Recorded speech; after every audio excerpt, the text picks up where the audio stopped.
भैया ना घर में आना भैया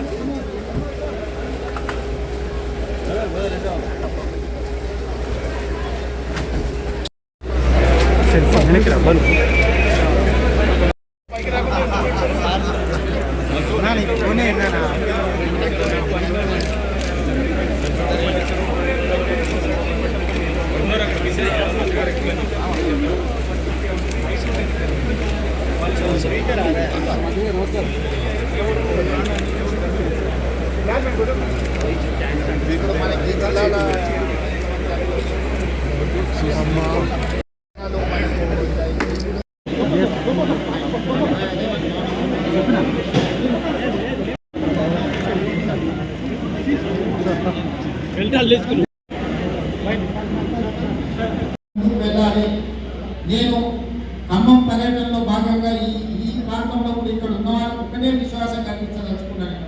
ఈ ప్రభుత్వం మీకు అండగా ఉంటుంది.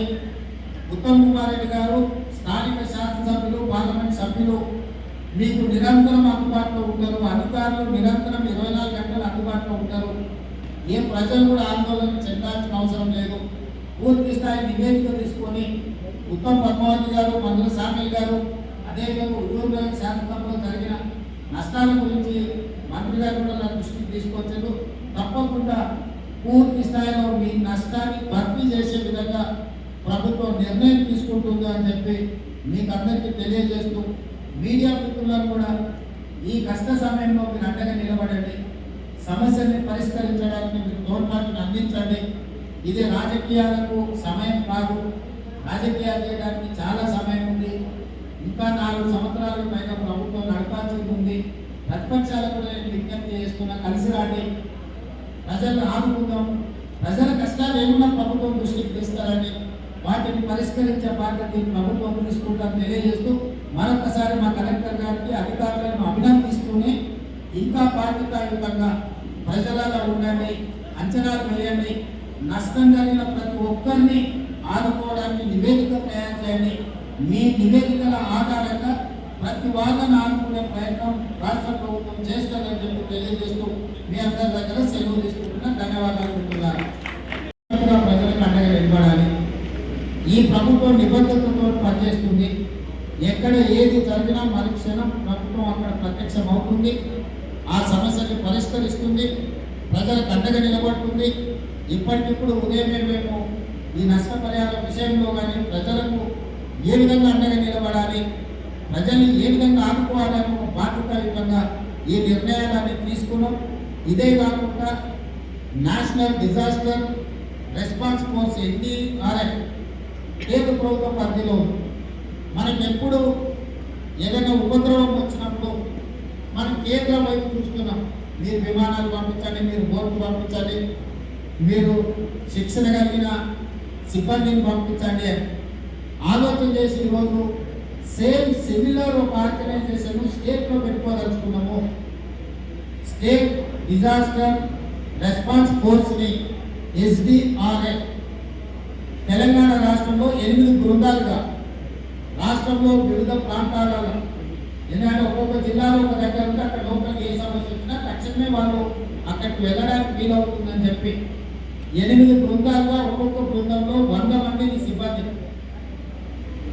స్పెషల్ ప్రొటెక్షన్ ఫోర్స్లో ఉన్న పోలీస్ సిబ్బందికి శిక్షణనిచ్చి ప్రత్యేకంగా వీళ్ళకి సుశిక్షితులుగా తయారు చేసి వాళ్ళకి సంబంధించిన ఏమేమి మనకు అవసరం ఉంటుందో అవి మరగోట్లు కావచ్చు, ఇతర సామాగ్రి కావచ్చు, వరదలలో వాళ్ళని ఆదుకోవడానికి ఫైర్ డిపార్ట్మెంట్తో పాటు వీళ్ళకు కూడా అన్ని రకాలుగా అంత వ్యవస్థ ఏర్పాటు చేయాలని SDRF కూడా మనం తక్షణమే ఏర్పాటు చేసుకోవాలని కూడా ఈరోజు రాష్ట్ర ప్రభుత్వం నిర్ణయం తీసుకున్నది. ఇందులో 800 మంది 8 యూనిట్లు ఉంటారు. ఈ 8 యూనిట్లు ఉదాహరణ బీచ్పల్లిలో, ఆదిలాబాద్లో, కొత్తగూడెంలో ఎక్కడైతే స్పెషల్ బటాలియన్స్ క్యాంపులు ఉన్నాయో వీళ్ళని అక్కడ పెట్టాం. అత్యవసరంగా జిల్లాలో ఏ సమస్య వచ్చినా మొట్టమొదటి వాళ్ళు పరిగెత్తి సహాయక చర్యలలో పాల్గొనేటట్టు ఈరోజు నిర్ణయం తీసుకొని SDRFని మనం స్టార్ట్ చేసుకున్నాము. ఇదే కాకుండా ప్రధానమంత్రి గారిని కూడా రాష్ట్రంలో జరిగిన ఈ విపత్కర పరిస్థితులను పరిశీలించడానికి వారిని స్వయంగా రమ్మని చెప్పి ప్రధానమంత్రి గారిని కూడా కోరడం జరిగింది. ఇదే కాకుండా వివిధ జిల్లాల నుంచి ప్రాథమికంగా అందిన సమాచారాన్ని బట్టి ఒక 5,000 కోట్ల రూపాయల నష్టం జరిగింది అని చెప్పి అధికారులు చీఫ్ సెక్రటరీ గారు ఒక నివేదిక ఇచ్చారు. తక్షణమే ప్రాథమిక అవసరాల కోసము 5,000 కోట్ల రూపాయలను ఆ నివేదికను పంపించి వీలైనంత మేరకు ఆర్థిక సహాయాన్ని అందించమని చెప్పి కేంద్ర ప్రభుత్వాన్ని కోరడం జరిగింది. వీటికి సంబంధించిన తుది నివేదికలను నేషనల్ డిజాస్టర్ రిలీఫ్ ఫండ్ నుంచి కూడా సిబ్బంది వచ్చి ఇక్కడ అంచనాలు వేసుకున్నాక డీటెయిల్ రిపోర్ట్ ఇస్తాం. ఈ లోపల ప్రాథమిక అంచనాల ప్రకారం 5,000 కోట్ల రూపాయల నష్టం జరిగింది అని ఈరోజు మాకు అధికారులు నివేదిక ఇచ్చిండ్రు. ప్రధానమంత్రి గారికి నేను విజ్ఞప్తి చేస్తున్నా, ముఖ్యంగా ఈ రాష్ట్రం నుంచి ప్రాతినిధ్యం వహిస్తున్న కిషన్ రెడ్డి గారికి, బండి సంజయ్ గారికి కేంద్ర మంత్రులుగా తక్షణ సహాయం కింద ఒక 2,000 కోట్ల రూపాయలు తక్షణమే విడుదల చేయించండి. ఈ 2,000 కోట్ల రూపాయలు అందుబాటులోకి వస్తే ప్రజలకు అన్ని రకాలుగా ఆదుకోవడానికి ఆయా ప్రాంతాలలో కోల్పోయిన ప్రాణాలకు నష్టపరిహారంతో పాటు రోడ్లు కానీ, బ్రిడ్జులు కానీ, లేకపోతే సాగునీటి ప్రాజెక్టులు కానీ, విద్యుత్తు స్తంభాలు, హైటెన్షన్ వైర్లు అంటే లైన్సే కోల్పోయిన ఖమ్మం జిల్లా ఇట్లాంటివి రిస్టోర్ చేసుకోవాలంటే నిధులకు వెసులుబాటు ఉండాలి. So NDA national disaster management chairperson ప్రధానమంత్రి గారే కాబట్టి ఆ ప్రత్యేక నిధుల నుంచి తెలంగాణ రాష్ట్రానికి సహాయాన్ని అందించాలని చెప్పి ప్రధానమంత్రి గారికి విజ్ఞప్తి చేస్తూ ఈ బాధ్యత తీసుకోవాల్సిందిగా కిషన్ రెడ్డి గారికి, బండి సంజయ్ గారికి నేను విజ్ఞప్తి చేస్తున్న తెలంగాణ రాష్ట్ర ముఖ్యమంత్రి గారు. ప్రజలు చనిపోయారు. హైదరాబాద్లో వర్షాలు వరదలు వచ్చినప్పుడు వాళ్ళ వ్యవహారం ఏ విధంగా ఉంది ప్రజలకు కళ్ళ కట్టినట్టుగా కనిపిస్తుంది. ఈరోజు ఒక ఆయన అమెరికాలో ఉండి ట్విట్టర్లో పెడుతున్నారు, ఇంకొక ఆయన ఫామ్ హౌస్లో పడుకొని బయటకు కూడా వెళ్ళడం లేదు. ఇంకా వాళ్ళు మిగతా వాళ్ళు ఎవరు ఎక్కడ ఉన్నారో ప్రజలు కూడా నిశ్చితంగా గమనిస్తున్నారు. కాబట్టి దయచేసి ఈ వరద సమయంలో బుద్ధ రాజకీయాలు చెయ్యకండి. నా సూచన, మీరు బుద్ధ రాజకీయాలు చేసిన తర్వాత మా కోమటిరెడ్డి గారు లేకపోతే మా మంత్రుల శాఖలో వాస్తవాలను మాట్లాడాల్సి వస్తే అది మీకు వినడానికి కూడా మీకు బాధ కలుగుతుంది. మీరు ఇక్కడనే అబద్ధాలు చెప్తే మా వాళ్ళు నిజాలు ప్రజలకు చెప్పాల్సిన పరిస్థితి వస్తుంది. కాబట్టి దయచేసి బురద రాజకీయాలకు స్వస్తి పలకండి. ఇప్పుడు రాజకీయాలు చేసే సందర్భం కాదు. అందరం క్షేత్రస్థాయిలో పర్యటనకు వెళ్లాల్సిన సందర్భము, క్షేత్రస్థాయిలో ప్రజలకు అండగా ఉండాల్సిన సందర్భము. మీకు బెయిల్ వచ్చిందంటే 20 మంది ఎమ్మెల్యేలు వేసుకొని ఢిల్లీ పోవడానికి మీకు సమయం ఉంటుంది.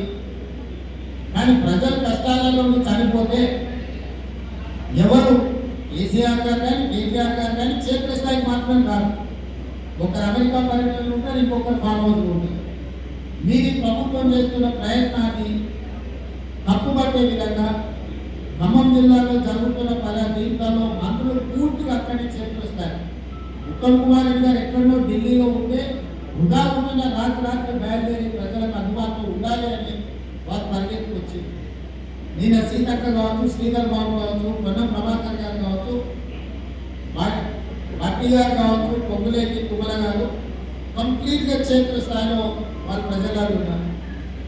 మొన్నటి నుంచి నేను నిద్రపోకుండా కమాండ్ కంట్రోల్ రూమ్ ద్వారా అందరినీ పర్యవేక్షిస్తూ ఎక్కడికక్కడ అధికారులకు ఆదేశాలు ఇస్తూ కలెక్టర్లు అందరినీ అప్రమత్తం చేసి అన్ని శాఖల అధికారులను సమన్వయం చేసి వీలైనంత మేరకు ప్రజలను ఆడుకుంటుంది. హైదరాబాద్లో మూసి వరదలు మొదలు పెట్టి హైదరాబాద్లో ఈరోజు రోడ్ల మీద వస్తున్న నీళ్లను కూడా పూర్తి స్థాయిలో తొలగించి ప్రజల్ని ఎక్కడికక్కడ ఆదుకునే ప్రయత్నం చేస్తాము. కాబట్టి దయచేసి మీడియా మిత్రులకు కూడా నా సూచన ఒక్కటే, విపక్షమా ప్రతిపక్షమా పాత్రికేయుల లేకపోతే స్వచ్ఛత సంస్థలకు సంబంధించిన వాళ్ళ, ఇప్పుడే నేను వస్తుంటే వెంకయ్య నాయుడు గారు మాజీ ఉపరాష్ట్రపతి ఈరోజు తెలంగాణ రాష్ట్రానికి వాళ్ళకున్న ఎన్జిఓ నుంచి టోటల్గా వాళ్ళ 5 లక్షల రూపాయలు 10 లక్షల రూపాయలు ఈరోజు తెలంగాణ రాష్ట్రానికి ముఖ్యమంత్రి సహాయ నిధికి నిధులు ఇవ్వడం జరిగింది. ఇది ప్రజల పట్ల వాళ్ళకున్న ఒక బాధ్యత, నిబద్ధత. 10 లక్షల రూపాయల 20 లక్షల అనే దానికంటే ఎవరైనా బాధ్యత కలిగిన వాళ్ళు ఇప్పుడు జరిగిన సంఘటనలలో ప్రజలకు నష్టపోయిన వాళ్ళను ఆదుకోవడానికి ముఖ్యంగా మేము మీకు అండగా నిలబడతాము. మీ కష్టాన్ని మేము గుర్తించడము, మీ కష్టాన్ని తీర్చడానికి మేము సహాయం అందిస్తామని ఇట్లాంటి సంఘటనలు వారు ఉదాహరణగా వెంకయ్య నాయుడు గారు ముందుకొచ్చి రాష్ట్ర ముఖ్యమంత్రి సహాయ నిధికి నిధులు ఇచ్చినందుకు ప్రత్యేకంగా తెలంగాణ ప్రజల తరఫున వారికి నేను కృతజ్ఞతలు తెలియజేస్తున్నా. ఈ విధంగా స్వచ్ఛంద సంస్థలు కానీ కార్పొరేట్ సంస్థలు కానీ ఎవరైనా సహాయం అందించదలుచుకున్న వాళ్ళు రాష్ట్ర ప్రభుత్వానికి ముఖ్యమంత్రి సహాయ నిధికి ఇస్తే ప్రజలకు మాకు ఇంకా మేలైన సౌకర్యాలు అందించడానికి వీలవుతుంది. అదేవిధంగా ప్రతిపక్ష నాయకులు కూడా కొంతమంది చాలా విషయాలు మాట్లాడుతుంటే ఇది సందర్భం కాదు కాబట్టి ప్రస్తావిస్తలేను. 10 సంవత్సరాలు అధికారం దయచేసి చాలా ఇంపార్టెంట్. గత నెల 30-31 మొదటి తారీఖు ఈ 3 రోజులు అకాల వర్షాలు అతిగా వర్షాలు కురవడం వల్ల దాదాపు అధికారుల నివేదికల ప్రకారం హుజూర్ నగర్, కోదాడ, తుంగతుర్తి, సూర్యాపేట జిల్లాలో 30 సెంటీమీటర్లకు పైగా వర్షాలు కురవడం, దీనివల్ల పెద్ద ఎత్తున పంట నష్టం, ఆస్తుల నష్టం, కొంత ప్రాణ నష్టం జరిగిన సందర్భంలో రాష్ట్ర ప్రభుత్వం వైపు నుంచి ప్రజల్ని సంపూర్ణంగా ఆదుకోవాలి, ప్రజలకు ఒక విశ్వాసం కల్పించాలన్న ఆలోచనతోటి ఈరోజు నేను ఈ పర్యటన చేపట్టి సూర్యాపేట జిల్లా కోదాడ శాసనసభ నియోజకవర్గానికి పర్యటనకు రావడం జరిగింది. ఇందులో పెద్దలు మంత్రివర్యులు ఉత్తమ్ కుమార్ రెడ్డి గారు, మంత్రివర్యులు కోమటిరెడ్డి వెంకటరెడ్డి గారు, పార్లమెంట్ సభ్యులు నల్గొండ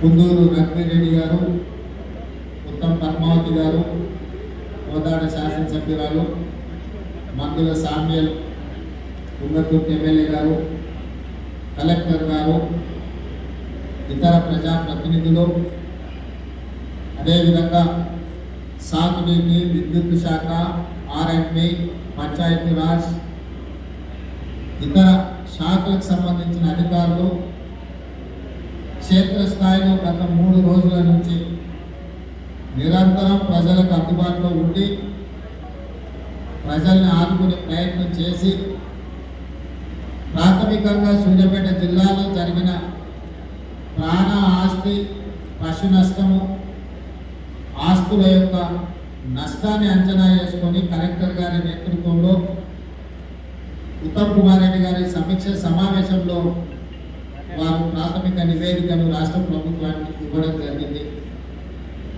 ఈ ప్రాథమిక అంచనాల ప్రకారం సూర్యాపేట జిల్లాలో 2 మనుషులు చనిపోవడము, దాదాపుగా 21 చెరువులు తెగడము, 15 గ్రామాలలో 480 మందిని ఇతర ప్రాంతాలకు తరలించడము, 20,000 ఎకరాలలో పంట నష్టం జరగడము, అదేవిధంగా పశువులు 7 చనిపోవడము, ఇతర మేకలు ఇలాంటివి కూడా చనిపోవడము, 7 పక్కా ఇళ్ళు కూలిపోవడము, 33 కచ్చా ఇళ్ళు కూలిపోవడము, అదేవిధంగా హైదరాబాద్ విజయవాడ హైవే దారి కూడా పూర్తిగా దెబ్బతినడము, ఇతర చాలా విషయాలు ఈరోజు ఈ ప్రాథమిక నివేదికలో మనం ముందు పెట్టడం జరిగింది.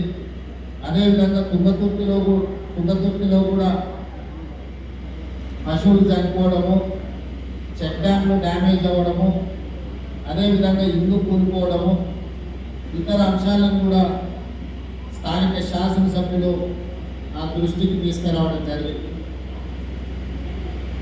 అత్యధిక వర్షపాతం వల్ల విపత్కర పరిస్థితులు ఏర్పడినప్పటి నుంచి ప్రభుత్వం నిరంతరం మంత్రులను, శాసనసభ్యులను క్షేత్రస్థాయిలో ప్రజలకు అందుబాటులో పెట్టి పర్యటిస్తూ ఒకవైపున ప్రజలకు సహాయాన్ని అధికారులందరినీ కూడా సమన్వయం చేసుకొని వారు క్షేత్రస్థాయిలో ఉంటే ముఖ్యమంత్రిగా చీఫ్ సెక్రటరీని, డీజీపీని, డిజాస్టర్ మేనేజ్మెంట్ సంబంధించిన అధికారులను, ఇతర శాఖలను సమన్వయం చేస్తూ గత 2 రోజులుగా రాష్ట్ర స్థాయి సమీక్షలు చేస్తూ అన్ని రకాలుగా ప్రజల్ని ఆదుకునే ప్రయత్నం చేసినాము. ఈ ప్రయత్నంలో ఎక్కువగా ప్రాణ నష్టం జరగకుండా, పంట నష్టం జరగకుండా, విద్యుత్ కోతలు ఎక్కడైనా విద్యుత్ సరఫరా అంతరాయం కలిగినా ఎంబడెంబడే వాటిని పునరుద్ధరిస్తూ ప్రజలకు అన్ని రకాలుగా సహాయాన్ని అందిస్తూ పునరావాస కేంద్రాలను ఏర్పాటు చేస్తూ అధికారులు రాత్రి పగలు పనిచేసి చాలా కష్టపడ్డారు. మనస్ఫూర్తిగా మా మంత్రులను, ప్రజాప్రతినిధులను, ప్రభుత్వ అధికారులను అభినందిస్తున్నా. ఈ విపత్కర సమయంలో వీళ్ళందరూ కూడా సమన్వయంతో ప్రజలకు అందుబాటులో ఉండి వాళ్ళకు ఆదుకునే ప్రయత్నం చేసి, అయినా అక్కడక్కడ దురదృష్టకర సంఘటనలు జరిగినాయి. ప్రాణ నష్టం, ఆస్తి నష్టం, పశు సంపద నష్టం, రకరకాల నష్టాలు జరిగినాయి. దీనికి సంబంధించి ఉదయమే రాష్ట్ర స్థాయి అన్ని శాఖలకు సంబంధించిన principal secretaries, DGP, chief secretary, ఇతర అధికారులను, డిజాస్టర్ మేనేజ్మెంట్ సంబంధించిన అధికారులను వీళ్ళందరితో కూడా ఉదయమే సమీక్ష సమావేశాన్ని ఏర్పాటు చేయడం జరిగింది. నిన్న సాయంత్రం ఇక్కడ ఉన్న ఖమ్మం జిల్లాలో, నల్గొండ జిల్లాలో, ముఖ్యంగా సూర్యాపేట జిల్లాలో ఉన్న పరిస్థితులను దృష్టిలో పెట్టుకొని ప్రధానమంత్రి నరేంద్ర మోడీ గారితో, హోంశాఖ మంత్రి అమిత్ షా గారితో కూడా చర్చ చేసి మనకున్న పరిస్థితులను వివరించి, అదేవిధంగా రాహుల్ గాంధీ గారికి కూడా ప్రధాన ప్రతిపక్ష నాయకుడికి మన రాష్ట్రంలో ఉన్న పరిస్థితులను వివరించి ఎప్పటికప్పుడు మన రాష్ట్రానికి సహాయంగా ఉండాల్సిందిగా వాళ్ళని అడగడం జరిగింది. వాళ్ళ ముగ్గురు కూడా అన్ని రకాలుగా రాష్ట్రానికి సహాయంగా ఉంటాము అని చెప్పి ప్రధానమంత్రి గారు, హోంశాఖ మంత్రి గారు, అదేవిధంగా ప్రధాన ప్రతిపక్ష నాయకుడు రాహుల్ గాంధీ గారు స్పష్టంగా మాట ఇవ్వడం జరిగింది. ఈ నేపథ్యంలో ఈరోజు ఉదయం అధికారులతో సమీక్ష చేసి కొన్ని పరిపాలనాపరమైన నిర్ణయాలు తీసుకోవడం జరిగింది. మీ ద్వారా తెలంగాణ ప్రజలకు నేను ఈ అంశాలను వివరించదలుచుకున్నా. రాష్ట్రంలో అకాల వర్షాలు కానీ, ఈ ప్రభావం వల్ల ఎవరు చనిపోయిన ప్రతి మనిషికి, ఆ కుటుంబానికి అది 5 లక్షల రూపాయల నష్టపరిహారం ఇవ్వాలి, ఆ కుటుంబాలను ఆదుకోవాలని ప్రభుత్వం విస్పష్టమైన నిర్ణయం తీసుకొని ఈరోజు ఆదేశాలు ఇవ్వడం జరిగింది. అదేవిధంగా పశువులు చనిపోతే కూడా రైతుకు జీవన ఆధారమే పశు సంపద. అందుకే ఎక్కడైనా పశువులు చనిపోతే కూడా 50,000 రూపాయలు పశువులను కూడా చనిపోతే వాళ్ళకు రైతులకు ఇవ్వాలి, రైతులు ఆదుకోవాలి అని ఈ ప్రభుత్వం నిర్ణయం తీసుకున్నది. ముఖ్యంగా నల్గొండ జిల్లాలో ఇక్కడ మేకలు, గొర్రెలు ఇవి చాలా ఎక్కువ. యాదవ్ సోదరులు ఈ ప్రాంతంలో చాలా ఎక్కువ మంది ఉంటారు. అందుకే ఎక్కడైనా మేకలు కానీ, గొర్రెలు కానీ ఇట్లాంటి చనిపోతే కూడా వాళ్ళకి 5,000 రూపాయలు నష్టపరిహారం ఇవ్వాలి అని చెప్పి ఈరోజు ఆ సంపద కూడా చనిపోతే 5,000 రూపాయలు ఇచ్చి యాదవ్ సోదరులను కూడా ఆదుకోవాలని ఈరోజు ప్రభుత్వం నిర్ణయం తీసుకున్నది. ఇదే కాకుండా ఇప్పుడే అక్కడ ఉత్తమ్ పద్మావతి గారు, ఉత్తమన్న వీళ్ళందరూ చెప్పిన మేరకు ఈ ప్రాంతంలో 20,000 ఎకరాల పంట నష్టం జరిగిందని ప్రాథమిక అంచనా. ప్రతి రైతుకు ప్రతి ఎకరాకి 10,000 రూపాయలు నష్టపరిహారం అందించి నష్టపోయిన రైతులను ఆదుకోవాలని కూడా ఈరోజు ప్రభుత్వం ఒక స్పష్టమైన నిర్ణయం తీసుకున్నది.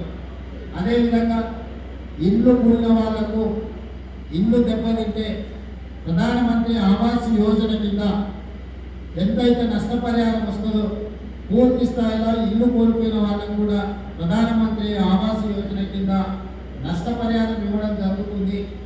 అర్హులైన వాళ్లకు ఇందిరమ్మ ఇల్లు కూడా ఇవ్వడం జరుగుతుంది. ఇల్లు కోల్పోయి నిరాశ్రయులైన అర్హులైన వాళ్లకు ఇందిరమ్మ ఇల్లు కూడా ఇప్పుడు నష్టపోయిన వాళ్లకు ఇవ్వడం జరుగుతుంది.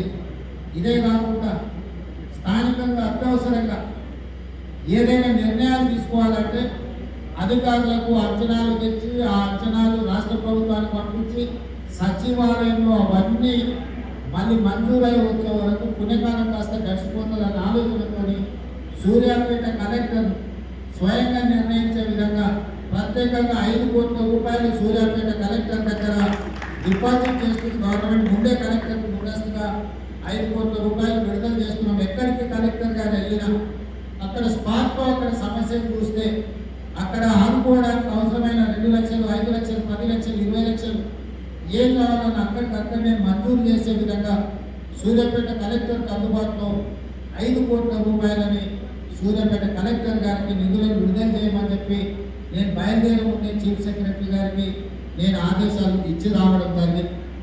అదేవిధంగా పాఠశాలలకు కూడా పిల్లలకు సెలవులు ఇచ్చి, ఎందుకంటే గురుకుల పాఠశాలలు కానీ ఇతర పాఠశాలల్లో లేదా మండల కేంద్రాలు లేకపోతే జిల్లా కేంద్రాల్లో ఉన్న విద్యార్థులు ఈ వర్షంలో పాఠశాలలకు వెళ్ళాలన్న ఇబ్బంది ఉంది కాబట్టి కలెక్టర్లకి స్వయంగా నిర్ణయించే విధంగా అక్కడ ఉన్న విపత్కర పరిస్థితులను బట్టి అక్కడికక్కడనే వాళ్ళు నిర్ణయం చేసుకుని పాఠశాలలకు సెలవులు ఇవ్వడానికి కూడా కలెక్టర్లకు పూర్తి స్థాయిగా వాళ్ళకు ఒక అనుమతి ఇవ్వడం జరిగింది. ఈరోజు ఈ రాష్ట్రంలో ఉన్న విపత్కర